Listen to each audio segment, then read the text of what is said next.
The blinking orange light on your Rogers Ignite camera indicates a problem requiring attention.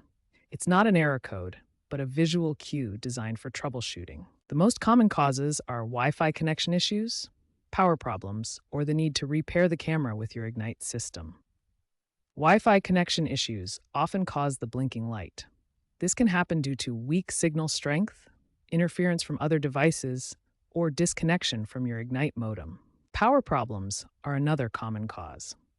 The light may blink if the battery is low, the power adapter isn't providing enough voltage, or there are issues with the power supply. Finally, the camera may need to be repaired if it has become unpaired from your Ignite system, often after a router reset, app reinstall, or other system changes. Don't worry, these are usually easy to fix. First, check your Wi-Fi.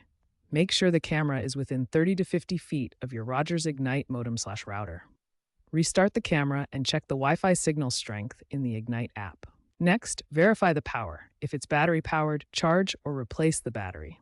For wired cameras, ensure the adapter is securely plugged in and providing 5 volts. Finally, if the issue persists, repair the camera. Reset it by holding the reset button for 10 to 15 seconds until the lights cycle, then re-add it through the Ignite app. 80% of issues can be resolved with these steps.